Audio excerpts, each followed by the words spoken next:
আমি তো সবসময় বিভিন্ন কন্টেন্টে বলি, এই ব্যাপারে আমার কোনো দ্বিমত নেই যে নির্বাচন 1 বছর পরে হোক, 2 বছর পরে হোক, 5 বছর পরে হোক, বিএনপির এখনও তীব্র সম্ভাবনা আগামীতে সরকার গঠনের। এটা হচ্ছে মাস ভোটে, একদম বিপক্ষ সংখ্যক ভোটে, কিন্তু এটা বিনা চ্যালেঞ্জে না। এবং সেই চ্যালেঞ্জে ওই যে রাজনীতিতে শেষ কথা বলতে কিছু নাই, যদি হোঁচট খায় তাহলেও বলার কিছু নাই। আমি সবসময় 91-এর উদাহরণ দিই যে 91 সালে আওয়ামী লীগ নিশ্চিত ক্ষমতায় আসছে, ধপাস হয়ে গিয়েছিল। সেরকম কিছু কোনো দলের জন্য আমি প্রত্যাশা করি না, রাজনীতি আমার কাজও না। তবে বিএনপির সামনে আস্তে আস্তে যদি সমস্যা এবং চলার পথটা দু একটা ছোটোখাটো টিলার সমান থেকে থাকতো গত 5 আগস্টে, এখন সেই টিলা আস্তে আস্তে যেন অটোমেটিকলি বড় হতে হতে বাংলাদেশে কেওকারডং হয়ে এটা এখন হিমালয়ের সমান হওয়ার উপক্রম। এবং দেখেন, বাংলাদেশে যদি মুসলিম প্রধান দেশ, বিএনপির যা ভোট আছে তার ম্যাক্সিমামও ইসলাম ধর্মাবলম্বীদের ভোট, তাই তো?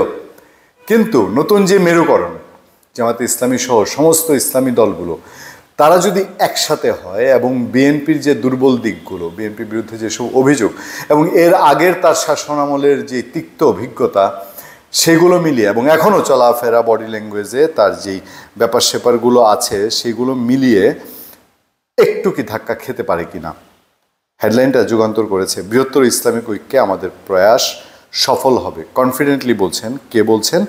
ইসলামী আন্দোলন বাংলাদেশের আমির চরমনাই পীর মুফতি সৈয়দ মোহাম্মদ রেজাউল করিম। তিনি বলছেন, আমরা ইসলাম, দেশ ও মানবতার পক্ষের শক্তিগুলো ঐক্যবদ্ধ হয়ে আগামী দিনে দেশ গড়ার কাজ করতে চাই। ইসলামের পক্ষে বৃহত্তর ঐক্যের জন্য আমাদের প্রয়াস সফল হবে। তিনি একটা প্রোগ্রামে বলেছেন, বৃহস্পতিবার দুপুরে একটা প্রোগ্রামে। চরমনাই পীর রেজাউল করিম আরও বলেন, এই জায়গাটা খুব গুরুত্বপূর্ণ, দেশে ইসলামী হুকুমত প্রতিষ্ঠায় দেশে ইসলামপন্থীদের মধ্যে স্থায়ী ঐক্য গড়তে সর্বোচ্চ ছাড় দিতে প্রস্তুত। মানে নিজেদের মধ্যে যে আদর্শগত বা মতামতগত ভেদাভেদ আছে, এটা তারা ছাড় দিতে চান।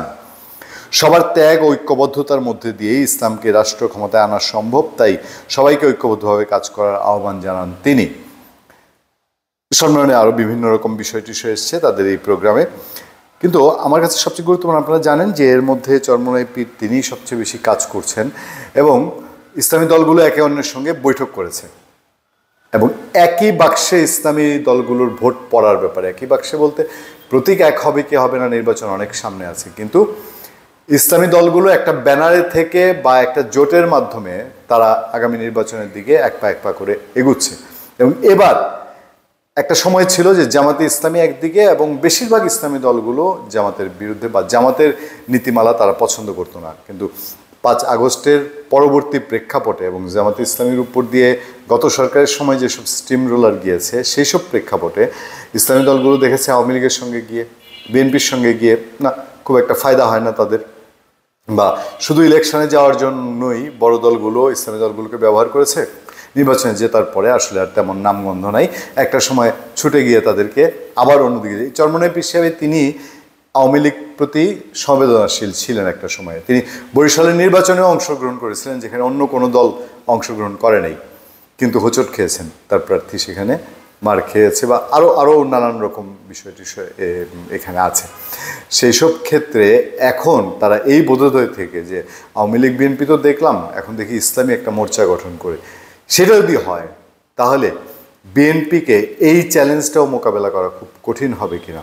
পাশাপাশি তো বর্তমান সরকার অ্যাটিটিউড বলাই হচ্ছে যে নতুন যে রাজনৈতিক দল এসছে বা আসছে এই যে আর 2-4 দিনের মধ্যেই, সেই রাজনৈতিক দল বিশেষ এবং এই সরকারের একেবারে কেন্দ্রবিন্দু থেকে কি সমর্থন পুষ্ট কিনা, ছায়ায় কিনা, এটা একটা বড় রকম প্রেশার, চাপ হবে।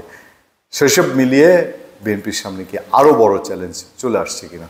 ধন্যবাদ সবাইকে, ভালো থাকবেন, সুস্থ থাকবেন। আপনাদের সাথে আমি আতিক রহমান পূর্ণিয়া।